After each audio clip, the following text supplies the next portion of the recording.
Thanks a million, yeah. Hello. Okay, so my name is Captain Climate. So would you like to know how to become a climate superhero? Yeah? Okay, cool. Now, you might think being a climate superhero is really cool, and it is. But there are some downfalls to it too, like for every time I'm flying over the traffic jams below, looking down really smugly, I still have to breathe in all those traffic fumes, it's not cool. And, I have real problems. I struggle with people taking me seriously as well. Not like this, but when they start talking about climate change, okay? So, would you like to hear some of my superpowers? Yeah? Okay. So they're a bit unusual, but I think they're cool. So, for example, if I'm talking to someone and they're like a climate change denier, which is rare, thankfully, in Ireland. But if they're like, I'm not too sure about climate change, I can just go, boo, and that's the noise I make when I actually use my powers, boo, and they turn into a vegan.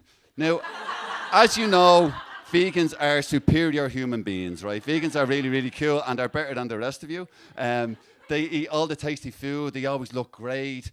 But, I'm not saying we all need to be vegans, but if we can cut down on our red meat in the West, that's what we need to do, not only for the planet, but for our health and saving a few quid as well. Okay, another superpower I have, if I'm flying around the place and I see some man in a white van down there and he's there looking all cool, he thinks, and all these fumes are coming out of his van, I can just go, boo, and turn him into a mammal. Now, do you know what a mammal is? That's a middle-aged man in lycra. And I don't know which is scarier, the man in the van or the mammal guy. But definitely, cycling is another really good thing that we can do to be a superhero, because not only good for air pollution, it's good for our health. If you live in a city, it's actually you're probably going to get there quicker wherever you're going to as well. So, they're the types of things, they're the types of superpowers that I have. I'm truly gifted. It's great fun. But I start making some promises now. So one of my climate pledges is when I'm down there and I swoop down and I save someone out of a flood, for example, and they're like, hey, come with me, and we're flying away, and we start chatting. And they're like, yeah, climate change, Next time that happens, I'm like, okay, I'm sorry, boo, I'm just going to drop them back down there. I'm done with people who aren't too sure of things. I need people who get it. If you don't get climate, I'm not going to save you anymore, And talking about climate pledges, I was down at Electric Picnic this year. That was really interesting. Not dressed like this. Can you imagine being like this in Electric Picnic? No. But I was down there, and I was lucky. I got to talk to a lot of people about climate change. So I was asking their opinions, and some of them were really interested in some great ideas. And then other people, they were like, oh yeah, my climate pledge is I'm going to bring my tent home. And I was like, that's your climate pledge. Okay. If you go to a field in the countryside and put a tent down there, your human basic civilized, you're expected to bring that tent home with you. That's not climate action, my friend. So way to go, but you need to up your game, my friend, I was talking to a politician recently as well, and I said to them, oh yeah, so climate change. And I could see them straight away kind of tensing up and looking around real nervously. And I was like, yeah, so what's your climate pledge? And they're going, climate pledge, yeah, I'm going to recycle plastics. And I was going, oh, Jesus Christ. I was that close. I had to restrain myself from turning them into a mammal. I really wanted to, but I had self-restraint, so it didn't go there. So these, and I know it takes a bit of energy to do climate actions and stuff, but, especially if there's a new season on Netflix. But hey, even then now, there's loads of really cool documentaries, and EcoEye is amazing as well, and lots of cool stuff out there on TV, right? So, have you seen Our Planet for Sir David Attenborough? Anyone seen that yet? Oh, you need to watch that if you haven't. Watch it with your family and friends and talk about it as well, because talking about climate change is so effective and important, right? And I don't know where you stand on cloning, but I would definitely say we should clone a couple of David Attenboroughs. How cool would that be, yeah? And maybe a few Greta Thunbergs as well. Like, these guys are absolutely heroes, right? And they don't even wear capes, because not all, as we know, not all heroes wear capes, right? I had to get that in there somewhere. So, so these guys are amazing, and they really inspire me, because ever since I've been a kid, I always wanted to be a superhero, going in there and kicking in the door and saving, fighting the bad guys and saving and so recently I saved this woman, and she's like, oh, thank you very much. Who are you? And I was like, hi, I'm Captain Climate. And she's like, but what happened to your T-shirt? And I was like, oh, yeah, sorry, I ripped my T-shirt. I got into a big fight with the Healy Rays on my way here. And she's like, oh my God, what happened? I was going, yeah, I couldn't help myself. I was talking to them and they started talking about the wrath of God above is responsible for climate change. So I had to just start kicking the crap out of them.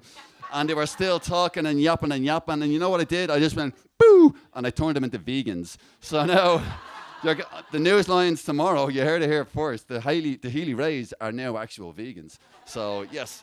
So she's like, oh my God, your T-shirt. And I'm going, yeah, don't worry, it's cool. This is a ethically sourced, carbon neutral, naturally dyed T-shirt. It's gonna be fine. I love to upcycle anyway. See these gloves? This is upcycling, guys. Superhero to washing dishes in 2 seconds. Boom. So I can just get onto my mom's sewing machine and fix this T-shirt up straight away. No bother. I'll be literally flying afterwards. And boom. And so she's going, oh my God, that's amazing, And I'm going, yeah, hey, it's no problem. And but I don't get all this. Look at all these other superheroes, and they're so like Bruce Wayne, Batman, he's so much money. He's like, yeah, getting all these fancy cars and bikes and clothing. I mean, even the Hulk, for God's sakes, could the Hulk, when he starts getting really stressed out, could he not like start taking off some of his clothes? All the wastage of clothes. I mean, fast fashion, guys. I don't care if you're a superhero, you need to be conscious about your clothing choices, guys. Come on. So anyway, so she's like, oh, thank you very much. I bring her into safety. And she's like, hey, would you like to take a ride in my 2-liter SUV vehicle? And I'm like, what? Boom, I turned her into a mammal as well. So I don't know if you guys have heard of the Carbon Cowboy. And you know the Carbon Cowboy? No? Well, he's my arch nemesis. He's like a super villain. And like we're on the streets of Tyrell having like these big fights, and like I'm like with my renewable energy laser beams, and he's like with his big flame flowing around the place. It can get a bit messy, but he's a major a-hole, He has double cheeseburgers for breakfast on a coal-powered barbecue. I'm just getting stressed thinking. He leaves all the lights on. He turns the heating on full whack all the time. He drives me mad. But when we're not having these superheroic battles, we might go for a pint sometimes, So we're down there having a pint, and he's like, yeah, we're chatting away, and he's like, yeah, climate change. What's the big deal? That's not going to happen for like years. And I go, oh really? Like what the hell is all this weird weather that's going on nowadays? What do you call that? That's climate change, my friend. And he's like, oh, okay. So if that's the case, like why is it freezing outside?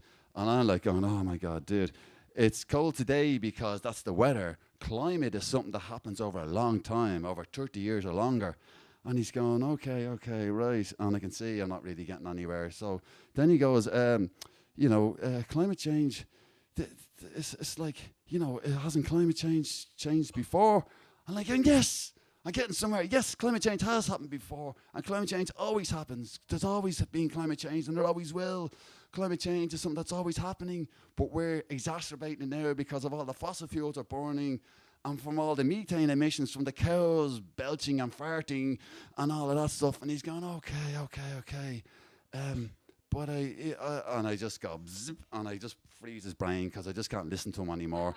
So I'll go off and talk to some other climate-aware folks and have a nice pint, and it's all good. But climate change, having talks about it, having the conversation is so important. It's one of the best things that we can do. And it's listening to each other. It's talking without being preachy or judgmental. It's listening and understanding and seeing where we're all coming from, and then going from there in the conversation. So, you don't have to be an expert. Just, find where the common ground is, because we all have a stake in this, right? It's going to need everyone. It's going to take everybody. It's going to take all sorts of climate actions. It's going to take all sorts of climate communications as well. That's why I'm up here chancing my arm. Saving the planet. So, if you want to be a climate superhero, you can check us out on climateambassador.ie. From Monday, we're recruiting climate ambassadors for next year. You can catch us on social media. We're on all of the social media channels. Check us out and come join us, because we have a lot of crack.